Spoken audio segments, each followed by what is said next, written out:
Carbon ઇમિશનનો સૌથી મોટો issue વિશ્વ કેટલાય વર્ષથી ચિંતાઓ કરતું હતું.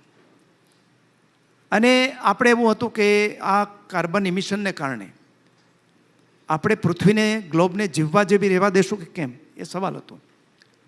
પણ આપણે બધાને ખબર છે કે સૌથી વધારે જો કાર્બન ઇમિશન આપતું હોય તો એ આપણું ફોસિલ ફ્યુલ, પેટ્રોલિયમ પ્રોડક્ટ, એ પછી વાહનો ચલાવતા હોય, કારખાના ચલાવતા હોય, વીજળીનું કારખાનું ચલાવતા હોય, એમાંથી નીકળે છે.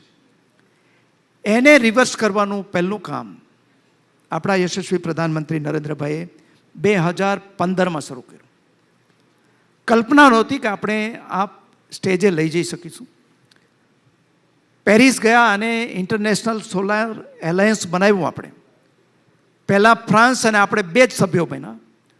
અને બધા મિત્રોની જાણકારી માટે કહી દઉં કે આ ઇન્ટરનેશનલ સોલાર એલાયન્સનું હેડક્વાર્ટર છે એ દિલ્હીમાં રાખવાનું નક્કી કર્યું. અને આજે એ ઇનિશિયેટિવની અંદર 100 કરતાં વધારે દેશો જોડાયા છે.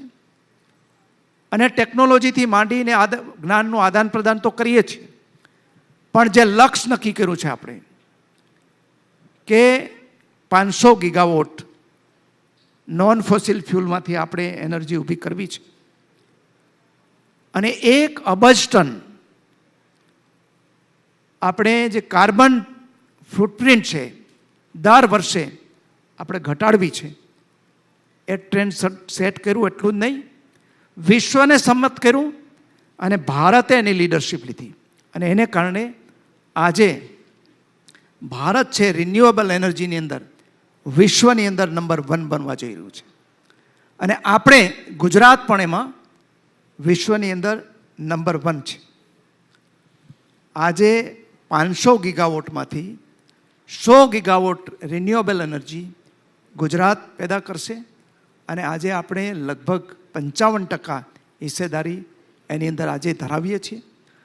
અને આપણે 2030 સુધીમાં 50% આપણી રિક્વાયરમેન્ટ છે.